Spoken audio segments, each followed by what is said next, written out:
Namo anachukua safi kule juju, pigiza safi, lakini mpira unakuwa mwingi na kutoka nje. Jua kali tena, wanarudi jua kali. Hawa ni jua kali, ndugu mpenzi msikilizaji, usikose jiunga na kikosi kizima cha Jamii Sport Village Homestay. Hapa ndiko.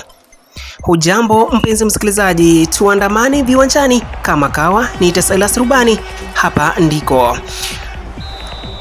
Timu ya jua kali inajiandaa kwenye mazoezi kwa ajili siku ya Jumapili dhidi ya Rexona. Mechi hiyo ambayo itakayopigwa majira ya saa 9 alasiri kwenye uwanja wa Showground. Mechi hiyo ambayo mashabiki wameitaja kuwa itakayokuwa mechi kubwa zaidi, mechi ambayo itakuwa tulivu zaidi. Kwa upande mwingine, aidha, kocha wa timu ya jua kali amewapongeza wachezaji wake wote kwa ajili ya kuonyesha umoja kwa ajili ya mazoezi, akiwapongeza kwa wale waliokuwa na majeraha madogo, aidha kwa kurejea uwanjani na kuendelea na mazoezi. Amewarai wake wakati kuendelea kupeana mipira vizuri zaidi wakati wa mechi hiyo ili waweze kuibuka na ushindi. Akizungumza baada ya kukamilika kwa jana kwa zoezi lililopatanisha timu zote nzima, aidha ametaja wale waliokuwepo kwenye mkeka, huku daktari anayesimamia kwenye huduma ya kwanza akitaja kwamba kikosi cha kesho kitakuwa chema zaidi na yuko mstari wa mbele kuongoza mashabiki kuwashabikia pakubwa zaidi. Wakati huo aidha, naibu kocha Eric ameweza kuwasihi wachezaji wa jua kali watakaopata nafasi ya kwanza kuitumia vyema, kwani wapachike mabao ya mapema ili aweze kuwasaidia kustiri mchezoni.